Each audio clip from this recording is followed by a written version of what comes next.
নমস্কাৰ বন্ধু বান্ধৱীসকল, সমগ্ৰ অসমবাসীৰ বাবে আহিল এটি দুখ খবৰ। বৰ্তমান সমগ্ৰ অসমতে শোকৰ ছাঁ পৰা দেখা গৈছে।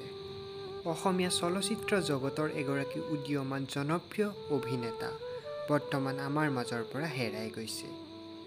জনপ্ৰিয় ধাৰাবাহিক বেহাৰবাৰী আউটপোষ্টত বসুমতাৰীৰ চৰিত্ৰত অভিনয় কৰা অভিনেতাগৰাকী আৰু আমাৰ মাজত নাই। বন্ধুসকল, ফেৰিলাও বসুমতাৰীয়ে অভিনয় কৰাৰ উপৰিও তেওঁ এগৰাকী বড়ো জনগোষ্ঠীৰ জনপ্ৰিয় গায়ক, সুৰকাৰ, পৰিচালক আদি ৰূপে খ্যাত আছিল। বৰ্তমান যেন তেওঁৰ মৃত্যুৰ খবৰটোৱে সমগ্ৰ অসমতে এক শোকৰ ছাঁ পৰা দেখা গৈছে।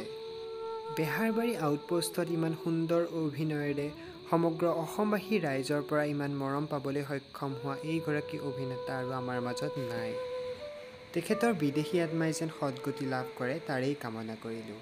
আপোনালোকেও তেওঁৰ বিদেশী আত্মাৰ সদ্গতিৰ বাবে কামনা কৰিব। ভিডিঅ'টো যিমান পাৰে সিমান শ্বেয়াৰ কৰিব যাতে এই কথা সকলোৱে গম পাব পাৰে। ধন্যবাদ।